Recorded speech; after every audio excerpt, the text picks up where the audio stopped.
I don't want anyone to ever feel bad about their body or like that they're not worth it. But also you have to have some self-awareness that the fatter you get, the less attractive you become. And part of what's attractive about thin people is that they've had the discipline to choose their body and their image over the self-indulgence of food.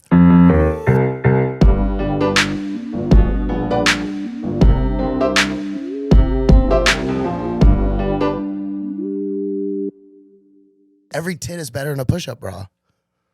Not every bra. No, but I mean, push-up not every bra. boob. Not every boob. Really? Yeah. Are there some like real bad ones? No. There's. You mean bad isn't good? No, like if it's so like, when would a push-up bra be bad? Not that it's bad. It's just some women, if their boobs are just so, I will rather them just be there, and especially if they don't wear bras at all. Yeah. And then you get the upturn with the nipple. Yeah. Yeah. But that privilege, that should be a privilege. The just throwing out headlights. Because there's some fucking wonky cross-eyed bitches walking around. Yeah. You really should only do that if you have great tits. In my opinion, I don't wear gray sweatpants with no underwear. Right, for a reason. Because I have a pee-pee. Decency. I don't have a dong, you know? I'm not just like hanging like, yeah, you're welcome. It's more like, I'll be modest. Yeah. I understand. Yeah. I'll hide the gross parts. Yeah, exactly. Fucking self-police, everybody. This actually gets into stuff that I wanted to talk about today. All right. Well, why don't you introduce yourself first, and then we'll get into that. Hello, I'm Mike Eaton. I'm a comedian here in Austin.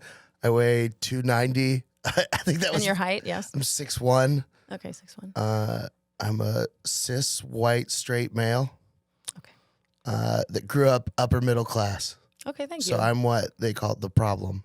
Yeah, you are. You are pretty privileged. Yeah, oh, for sure. I was talking to someone, actually. I didn't realize that racism was more than the words until I heard a Hannibal Buress joke about him trying to get in a taxi and the taxi driving away. Yeah. And I was like, well, why? He wouldn't want the money? Like, why would you just drive away? And I was like, oh, this goes deeper racism than I isn't thought. saying the mean words. It's treating them differently. like, I had no idea because I grew up. What age? Oh, this is embarrassing. Probably 25, 26. Yeah, where'd you grow up? Southlake.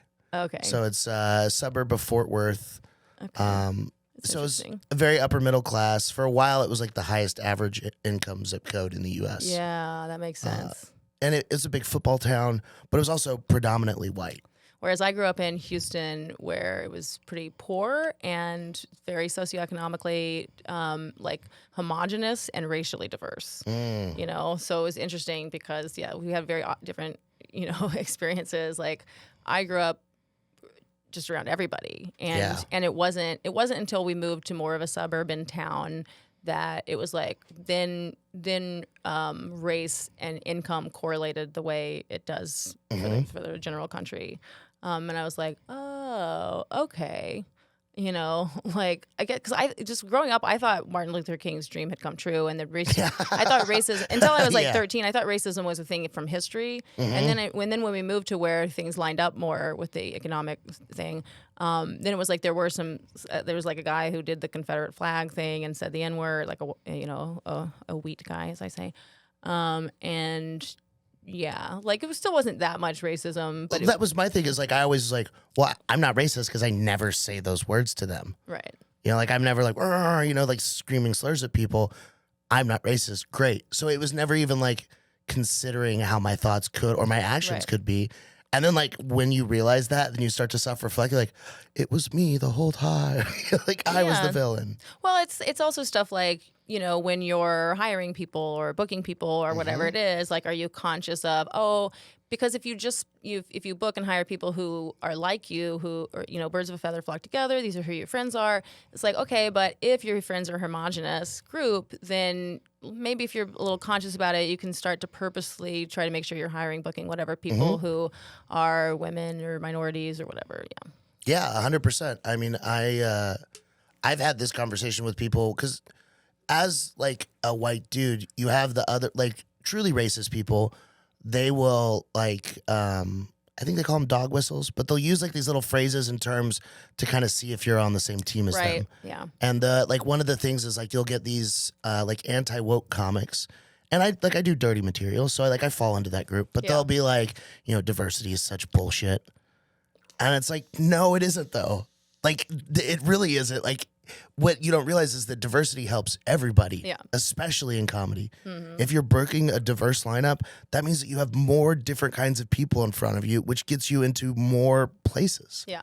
And like the ability to perform in front of any kind of person instead of the ones that just look and sound like you is so much more important. Yeah, and the audience who gets there, like there's going to be all kinds of different people and they're going to want a show. They enjoy it, a show where there's a variety of perspective and voice and stuff. And then more people are going to come back. There are so many people, so many audience members are tired of all male lineups, all Anglo white lineups, or whatever. Like a lot of people. Like the other day, I booked a show that was going to happen in Cedar Park, a suburb north of Austin, for the audience, and I booked. It was like I was having just 4 of us do half an hour, and so I booked Candace Medina and Genevieve and Stephen Farmer. And I booked Stephen partly because he's a Round Rock guy, another suburb, right up near Cedar Park. And so I thought, just in case they don't. Like we got me, whatever the fuck I am. If they don't vibe with you three, and I was like, you're throwing them a bone. Yeah, they'll like this guy, and I like his jokes and everything. I think he's very funny. But he just fucking bombed. I mean, it was like could not. I was like, my bad, y'all. I thought he was one of you. I was like, I guess you want the queers and the blacks and you the guys don't like this. Yeah. You made this. Yeah, this is your thing. Like that, but they didn't. They just It's interesting the way that works. Yeah, they wanted the rest of us. So it's definitely, I think, as a showrunner, just in your best interest on every level, both moral as well as for the success of your show, to have some diversity in there. I hear from audience members all the time that they're like, I know, I go to some of these shows and it's just like all dudes just talking about their dick, Yeah, which is a bummer. I also like it because I want to do jokes about my dick. Right, and then there's fewer people doing dick jokes on your show. Yeah, right, let's mix it up for everybody. Let me do my white guy dick jokes. Yeah, don't step on my dick jokes. And then let other people do their jokes. Do their black girl pussy jokes or whatever it is. Bingo. So, yeah, love it. So, all right. So wait, did we finish that thought? Yeah, keep going. Yeah, so I wanted to you asked me and I was like, for a topic, and I was like, I'm excited about this because I started to get into an Instagram comment fight on one of the videos from your last guest, Margot, or the guest that I was talking about, Margot. We were talking about sex work. All right, so for the audience, we have our second response episode happening now. Boom, boom, ding, ding, ding, ding, ding, ding. Mike Eaton here, even though he is a comedian. So usually we have comedians come on and do their hot take and then their controversial opinions. We discuss them because it's just fun to discuss those with comedians. And then if someone wants to come on and kind of be an expert, or if they just have their opinions and they talk to me about it, depending, if they're not crazy and stupid, then I'll have them on. And so, yeah, you're not crazy or stupid. But I am an expert. I've bought sex workers. You've bought sex workers. And I'll say, if anything, Margot, who is also a comedian, but she is also a sex worker. So in some ways, we kind of started with the expert. And now you're going to a different kind of expert, someone who is paid for sex work. Yeah.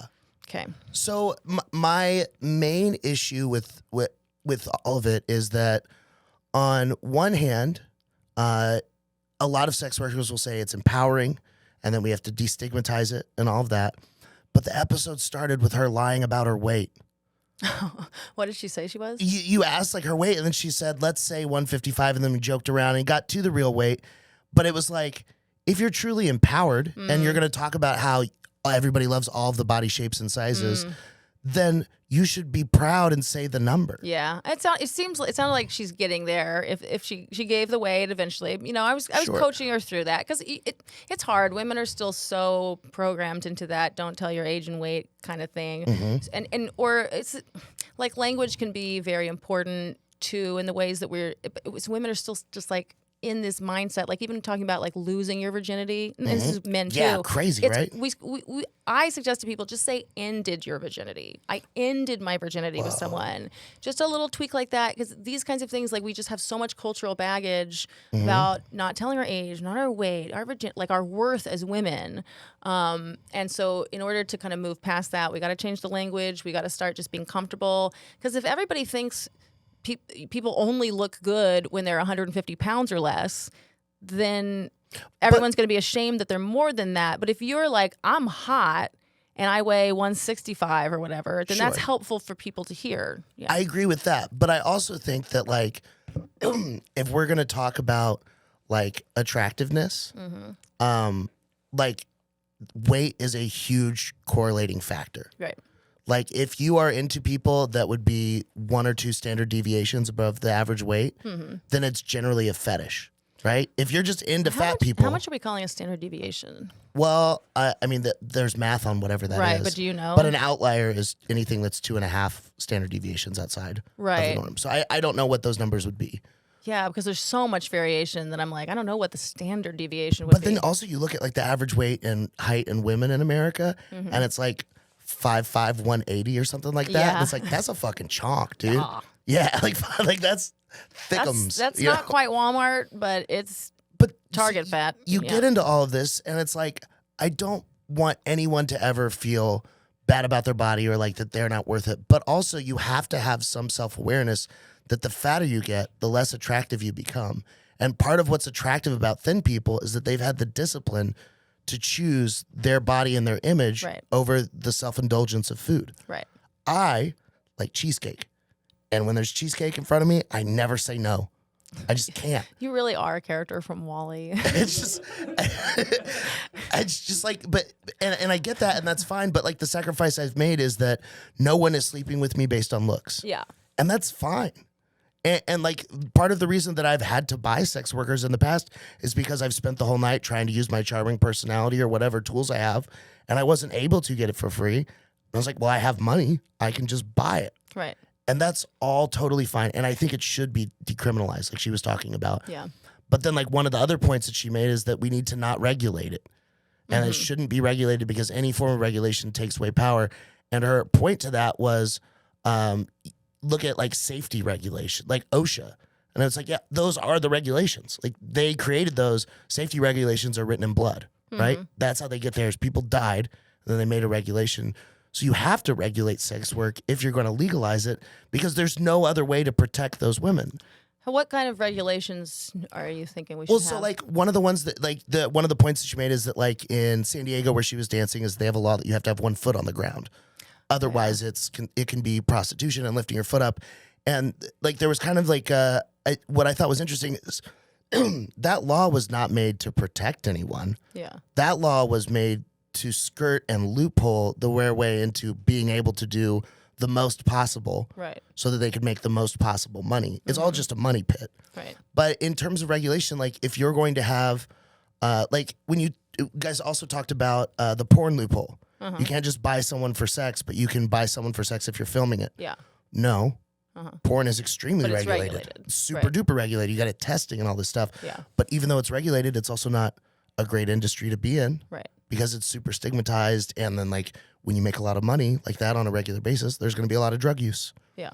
So like, I think that all of this has to come back to the point of sex work. Y'all used a phrase that I liked and was enlightening for me is survival sex work as opposed to voluntary sex work, where you get into like, well, I'm fucking for money because this is the only thing I have left versus I'm fucking for money because I want to. Right. There may be a difference. However, the action is the same. You're still fucking for money. And so regardless of that, like there is a stigma to it. And like there is, if you have the ability to have sex and then you are using money in place of any of the natural ability, there should be a stigma to that. Like we need people that like consensual, non-paid for sex has to exist in the world. Okay. Right? Well, it doesn't have to. I mean, you don't think women want to fuck? No, women do want to fuck. And men want to fuck. Yeah. Should it always be transactional? Well, I'm just saying we literally could have a world where it were. It could exist, but, Sorry. No, I think lesbian sex should always be mutual, but between men and women, I think men should always pay. Yeah, it doesn't mean of course there are times when, men and women, love each other or want to have a good time together, and it's not even great. love each other. Just well, I'm saying, or want to have a good time together, like I said, or whatever. But a lot of the time, men want the sex a lot more than the women do in a lot of situations, and men enjoy sex a lot more than the women wind up enjoying the sex in a lot of situations.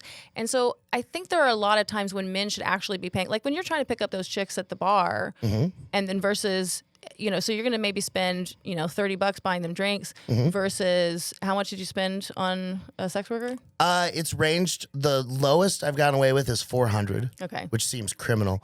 And the most I've paid is $700. Well, and then I would say too, if that seems criminal to you, then just pay the woman more if she's not asking for more, because again, you are privileged. But it's like if she doesn't, just pay her. You don't have to. Capitalism. We don't have to pay people as little as we can. Oh, I meant criminal. Like $400 is way too much. Oh, I thought you were saying that was for a blowjob with a condom on, $400. Oh. I feel like I got robbed.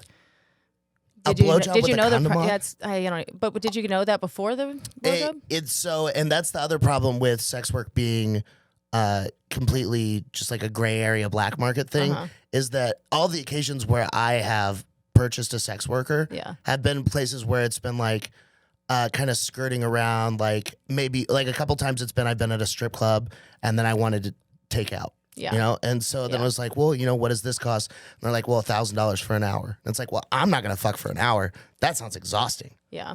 Like I can't relate, but okay. Yeah, sure, great, awesome, enjoy. But I just like it. So there, I'm not gonna pay for a full hour, and then it's like, well, what if I just want a blowjob? And then they'll say $400. Okay, fine, fuck it, $400, that's fine. And then they're like, here, put a condom on. And you're like, a blowjob with a condom on? Right. Can't you just inspect while you're down there and see that it's clean? Well, but not really. But it's just like, fucking A. Well, I don't know. You're asking a woman who doesn't know you to put a stranger's dick inside of her mouth. Like, that's disgusting. And it's like, you might have a disease that you can't see. You just might. Sure. So that should cost a lot more, I think. If you're going to not have a condom, that should cost a lot more. And I don't know, the price of $400, I mean, it depends. To me, the money that I would get for I can't imagine how much you'd have to pay me to blow someone. But even but that's a whole. But I would just rather fuck than blow. It would cost you less to fuck me than it would for me to blow. Yeah, you. of course. Well, no, some people feel the other way. But you're not sexually attracted to men, right? Right. Yeah. But a lot of people don't like giving. A lot of straight women don't really like giving blowjobs too. But so there's something where like, I would want it to be a real sacrifice for the man. It's not just how much money I would make. It's that I would want to know that man had to spend. Like, if it's just a rich guy. Every sex worker I've bought has made way more money than me. Right. Well, so that's good. Yeah. I'm glad. But I'm just like, that's how I would think of it, is because to me, what's insulting is the idea. Like, if like some rich guy is like, he could pay me $10,000, but if that means nothing to him, then no, you can't fuck me. I want it to hurt. I want it to hurt your wallet. I do think to pay for why do you want it to hurt? Because when you're it's inconveniencing you. No, because it's degrading in a way. Like it's degrading if it doesn't hurt the man. Like if he's not sacrificing for it, then he's just kind of like getting something from you. Well, yeah, but it's money. He paid. Yeah, but I'm saying to me it should be a lot of money. It should be a lot of money because you're asking someone to do something that like on a mind-body system level is a very intimate thing. But shouldn't the income be more proportionate to how it affects your life than his? That's just how I feel. $10,000 is going to make a big difference for you, as opposed to if $10,000 doesn't make a big difference for him, who gives a shit? Because I don't like you're not interacting with him after that. You get the $10,000. Because then he gets to talk about me as like, yeah, just fuck this chick. Yeah, it cost me nothing. I don't like that. I don't. Well, yeah, but he's talking to other guys where $10,000 is nothing. Right. But if he's talking to like a normal person, it's like, I fucked this chick for 10 racks. You'll never even make that. That's another flex.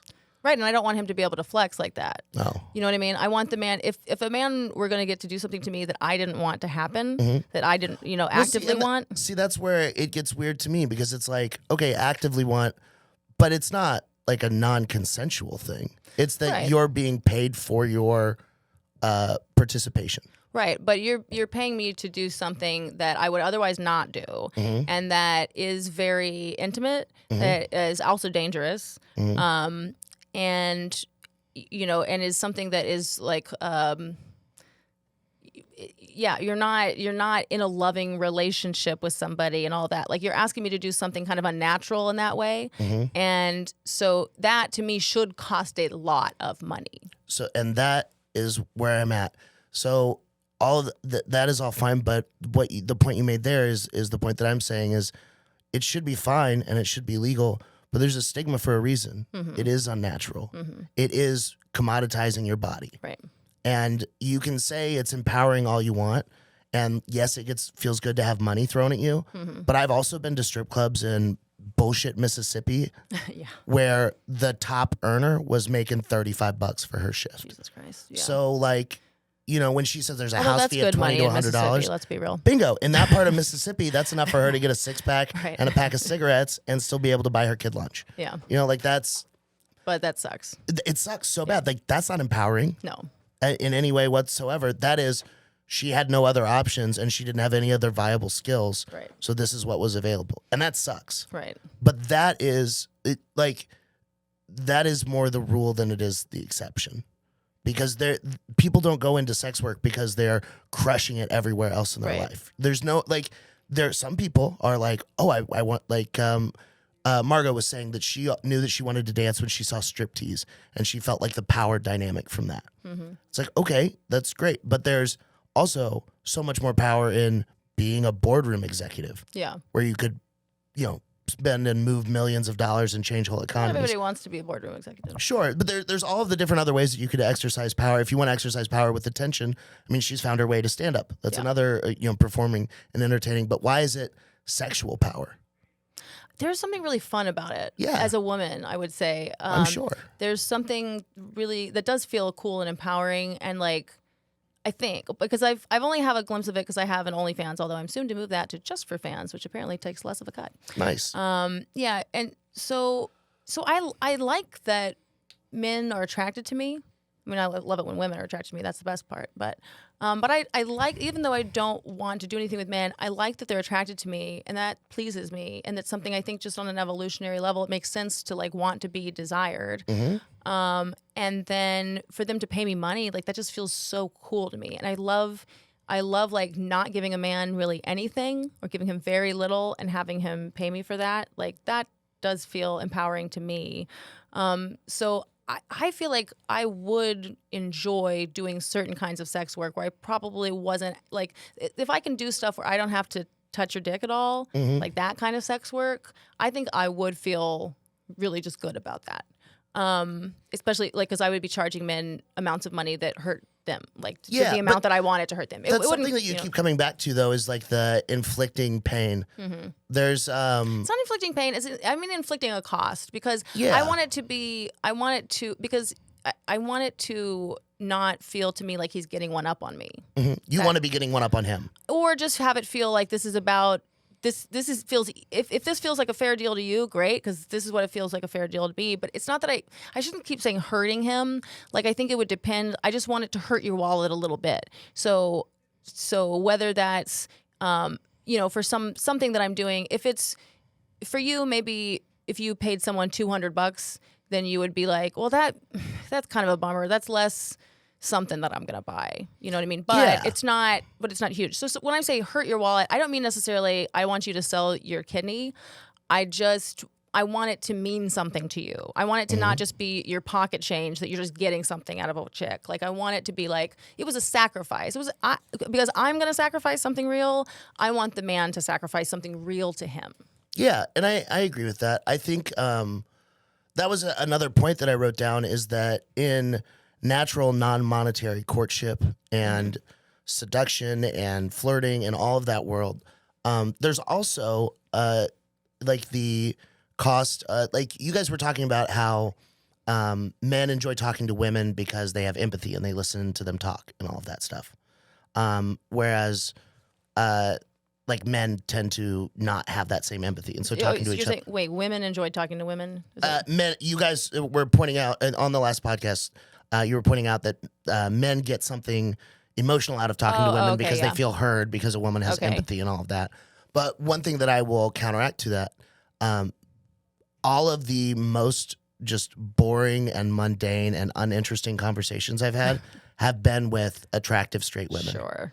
Because they suck at talking, and no one's ever going to tell them. Yeah. It's the same thing with girls that are bad at blowjobs because they're hot.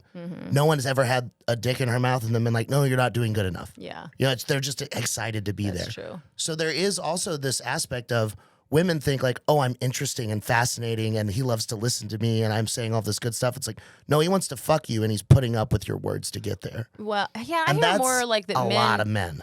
I hear more that like men talk a lot and like never ask any questions, and that the women the women just listen. So I thought maybe she was more saying like, not that men want to listen to women, but that women are doing a lot of emotional labor in listening to men. And that's what I'm saying is men are doing that labor as well. Yeah. Oh, for sure. When men are trying to sleep with women for free, yeah, there's lots that's of labor. part of the cost is my time. Right. And if we're going back to the gender dynamic of where I'm supposed to be the provider and I'm paying for the meal, then like this is time that I could be out there earning money. Right. And I'm sacrificing to listen to how your day was at work. And you've told me a story with 17 characters that I didn't need to know 14 of. Right. And I just wish those people wouldn't sleep together, or that it would just be purely transactional. If you don't really like each other, then if you're going to have sex, and if you don't really like each other as people, then if you're going to have sex, I think the man should just pay for it. Or if the woman is super horny and the man's not, then she should pay for it. But whoever is the horny one... There just needs to be like a mutually agreed upon, like, hey, we're just fucking or for we're both fucking. horny, or if they're both horny. I'm just saying, like a lot of times, like one person discrepancy. wants the sex a lot more, and in that case, it's like, look, I don't really want to fuck you, but I'd be happy enough to fuck you if you'd pay me, $700 or whatever. Bingo. So I agree with that. I agree that. So sex work should be completely legal, and we need to decriminalize it, and we need to figure out how. I'm not gonna claim to have the fixes on safety. Because I also have a very tough time imagining being an unsafe person towards a sex worker. Like, to me, I'm not a violent or angry person, so it doesn't cross my mind like, oh, someone else in the same position could just kill and rape her. Yeah. And like I forget that is a very real danger because it's not one that would ever exist in my world. So we do need to protect sex workers. And I think part of legalizing that is having places. I mean, if brothels aren't taking a huge cut, they should be providing security, a location, a hygienic opportunity. They should be screening clients. They should be providing some help with a customer base. Like there should be. Brothels make sense. Yeah, they make great sense. It's the same way a salon works. And it's the same, it's just like we can criticize capitalism all we want, but ideally, let's have some brothels owned by women, run by women, and run in a way that is supportive and profit shares, in a reasonable Brothel manner. co-ops. Brothel co-ops, yeah. But you also have to realize that every time that we talk about men that purchase sex work, it's always derogatory. It's never once, and y'all did it even as well. Like the 4 categories of guys that come to strip clubs were chubby, hot and very aggressive, recently divorced, or nerdy loser. And that was the 4 archetypes given for any man that walks into a strip club. And it's like, so none of those are prime dating options, right? None of those are people that you want to go out. They're off the market for a reason, you know? So like, that's why when you say like, I don't understand the stigma around it, I don't understand why people think it's degrading. It's like, well, that's insane. If all of the clients are losers, then so are the buyers or the sellers, right? Well, I mean, I don't know. I mean, you're selling. Everyone can sell stuff to losers. Sure, but what does that make you? Someone that caters to losers. Yeah. So. Yeah, I mean, what are you then? I mean, I don't know. Yeah, there's some kind of distinction, but yeah, I see your point. I see, and if we don't want there to be a stigma on the sex workers, then we should stop stigmatizing the sex buyers. And that's a good point. We should probably go in that direction and just start like. Well, just admit what it is. It's all just baggage from the past too. So we can probably just move into a future where we're like, hey, sometimes people buy sex. Well, and that's the thing is like when I've told people that I bought sex workers before, they're like, dude, what a fucking loser. Like, oh, you had to pay for it? That sucks. Where I grew up, we don't pay for it. And it's like, okay. Yeah, you also don't get it that often, probably. Yeah, but it's like also, I get plenty of if I want to go get laid, I can also do that. Right. Might have to lower my standards, so it's not going to be as attractive as the girl there. Right. But it's also one of those things where it's like, who cares? Yeah.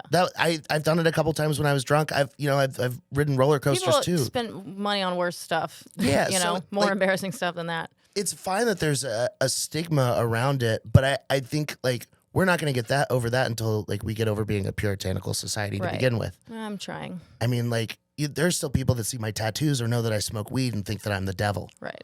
So like a lot of devils running around. Yeah. So I get all of that, but if we're going to have a conversation about destigmatizing and decriminalizing sex work, we got to be honest. Yeah. Like there's certain parts of that just get like shoved under the rug, like the body positivity movement. Mm-hmm. Like everyone should feel good about themselves and have self-esteem, but shame is good. Mm-hmm. Like you should have some shame Mm-hmm. or you're a sociopath. Yeah. Like it's fine to be like beautiful at any size, but also understand like where you go on your shift is based on how attractive you are at the strip club. Right. And it's always going to be that way. Right. So like, let's be honest about some stuff. Yeah. Right. I mean, I agree. I'm wondering how many years until we just straight up have an app for prostitution. I mean, there have been pretty close to that for a while. I mean, when Backpages was up, y'all addressed that a little bit, the SIFSA, FOFSA thing where they kicked it out because they were trying to find sex. What it really was is they weren't making any tax money on this. Mm. And so they're like, well, we got to shut that down. And the easiest moral crusade is saying, oh, we're stopping sex trafficking. Mm-hmm. So you're not stopping sex trafficking. You're stopping illegal, unregulated prostitution that you're not making a cut of. Yeah. And you want your fucking cut. Yeah. Because daddy government always wants his cut. Mm-hmm. So like, yeah, that's their Backpages used to be, you could just get on there and find one. Yeah. 30 minutes. Yeah. And you could have them But bidding. I mean, you could have a swiping app where you're like, this, no. Grindr's pretty close. How much? That's true, but it's there's no chicks on there. I know. I've looked. I keep looking.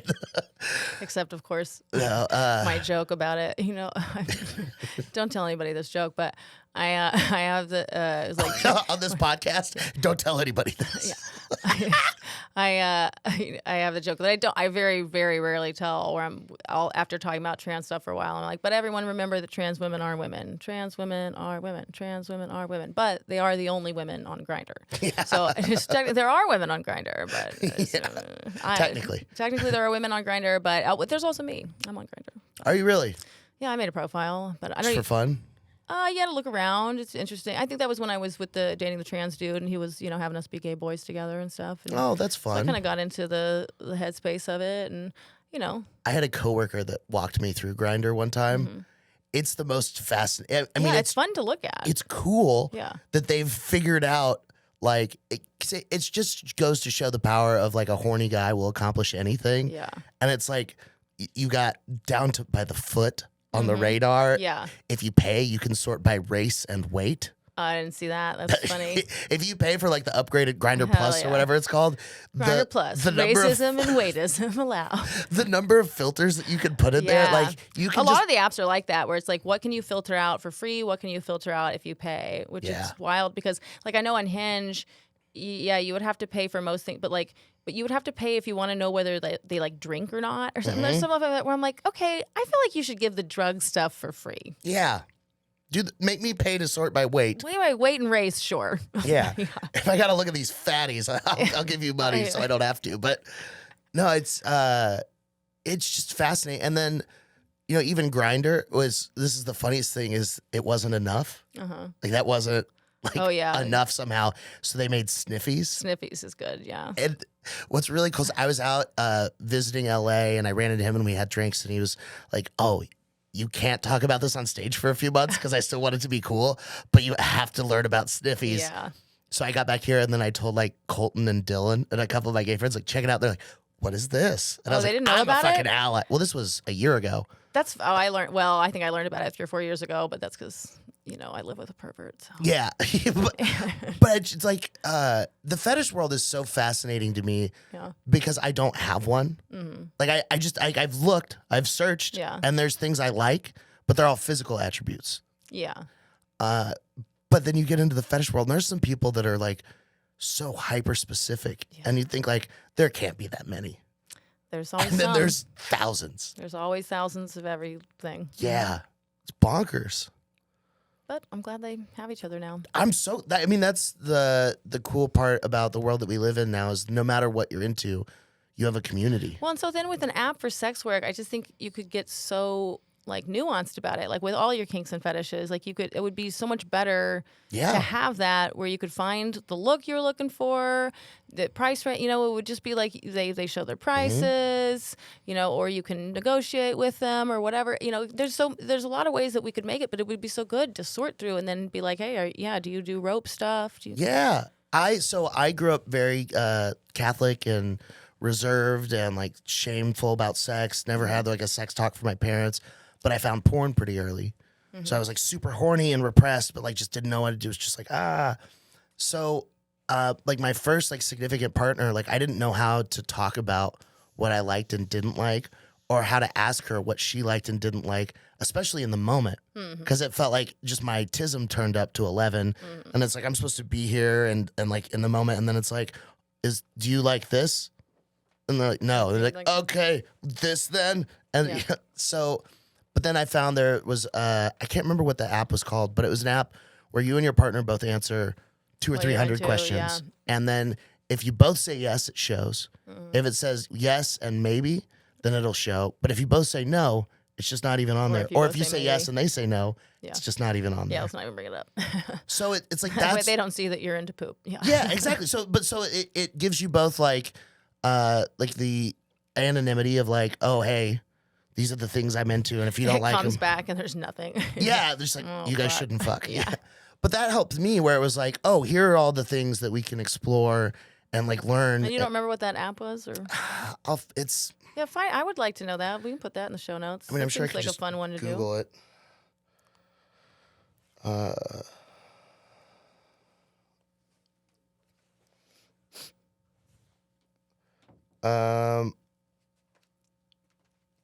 I'll have to find it afterwards because what I Googled is... Oh, wait, there it is. Nope. Anyways, now I'm just watching porn. So, but like that with like a sex working app, I think also would help to destigmatize the people because that's another thing.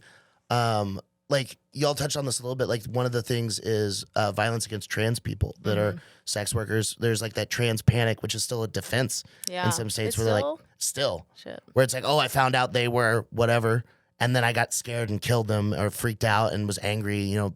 Crime of passion, whatever.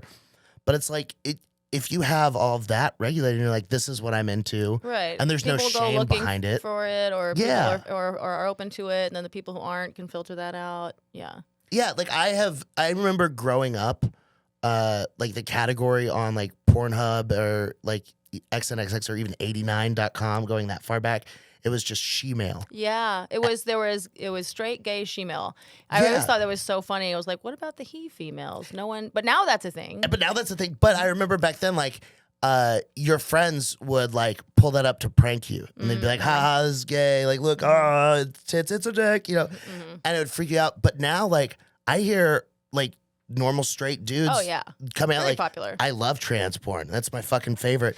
Yeah, it used to be something you'd be ashamed of, and now they're proud. Yeah, some guys who are into... It's so interesting because some guys who call themselves straight dudes, who refer to themselves as straight dudes, some of them are into trans women because they want the woman with the dick, and then some of them are into trans men because they like the masculinity, but they want the pussy. It's kind of like they're both sometimes telling themselves the "I'm not gay" story, but from different parts of it are important to them. I don't know.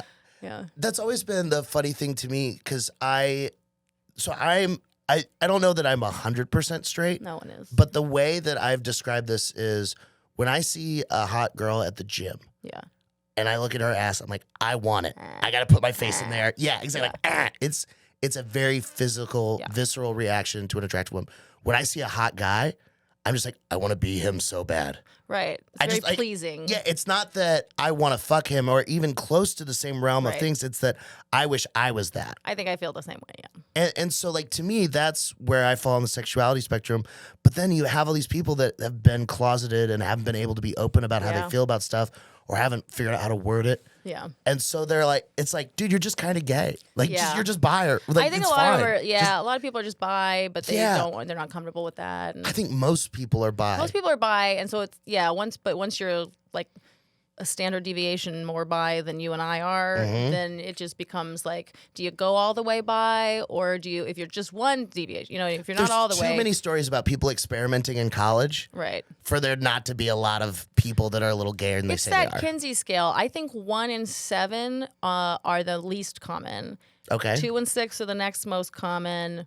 3 and 5 are the next most common, and 4 is the most common. I think that actually makes the most sense. It's a bell curve. Bell curve for sexuality. I think that's probably what's going on. And so the reverse bell curve that people have been pretending is starting to change. I think, you know what I mean? I think, historically we were pretending to do this, and now it's going more toward that.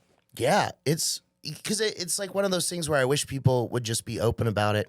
Because I've had times where I've had guys talking to me after shows, and I think we're just being like nice and friendly, and then they're like, so, and then it's like, oh no, I'm not into that. They're like, no, me either. And like, then what was the so? Like, like.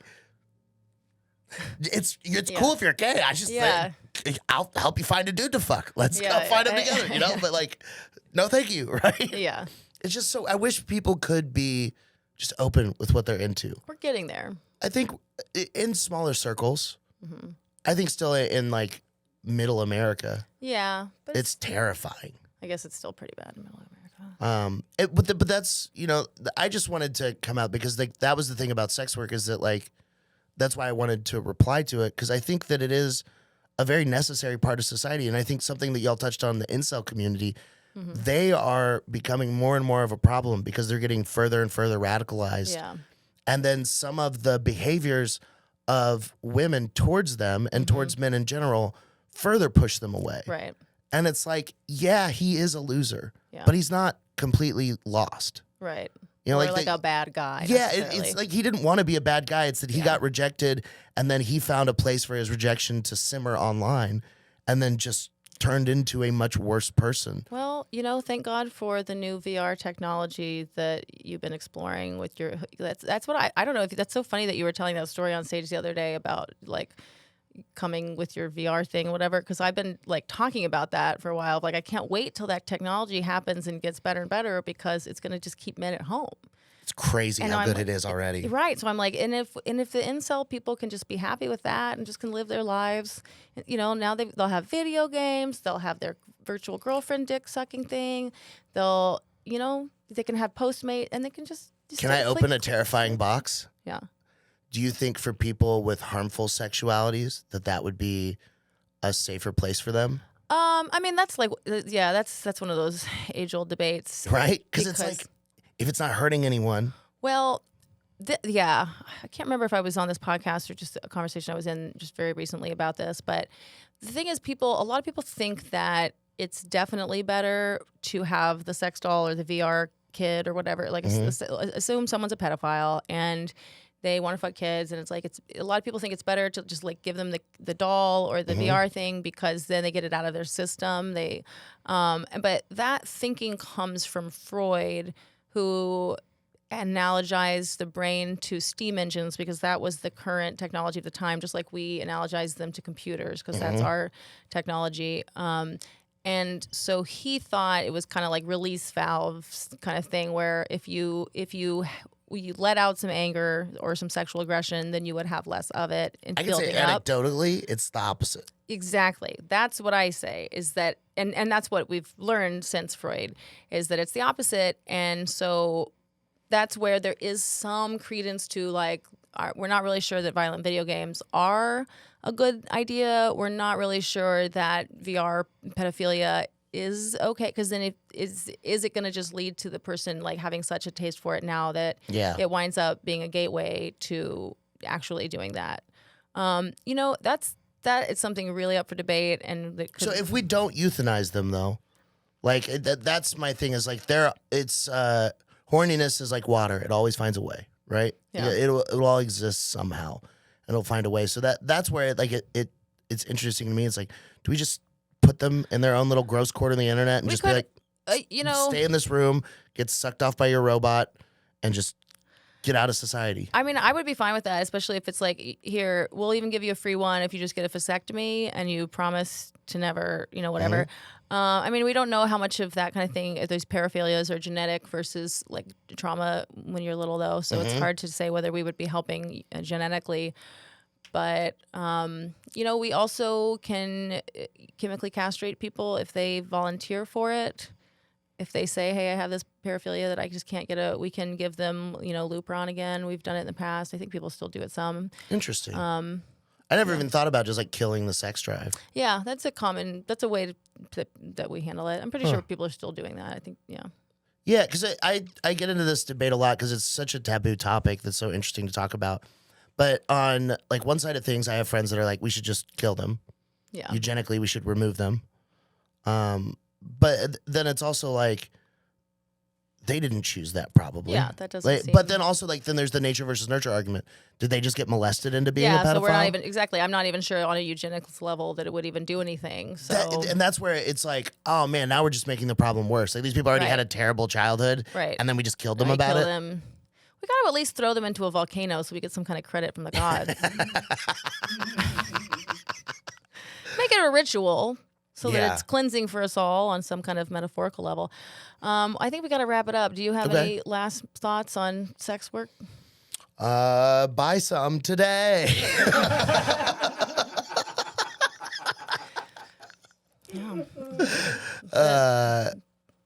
No, I wanted to have this conversation because you're a very thoughtful person, and you also always approach things from such a great place of non-judgment. That I think it's helpful for people from all the different backgrounds to talk through these taboo and difficult subjects. And so like I appreciate you letting me come on here and say my dumb things and fixing where I was wrong. Well, thanks for saying all your dumb things. Yeah, absolutely. And you want to send people anywhere on the internet? Or Mike is Eaton is my Instagram. E-A-T-O-N. Yeah. But you're also eating a lot. Yeah. Sometimes I have to pay to eat. I know. I really want to go on some of these foodie adventures with you. I do see the things you eat a lot on Instagram, and it's... Yeah. It's just give me a few hours to work out beforehand, and then I'll join you. There it is. Yeah. Yeah, absolutely. You need to work up a big enough appetite to eat as much as you can eat. Yeah. Well, it's such a burden being a man in society. I get hungry about it. I'm the least manly man on the planet. Well, thank you for having me. You're a big baby. Love you, Mike. Thanks. Love you too. Bye.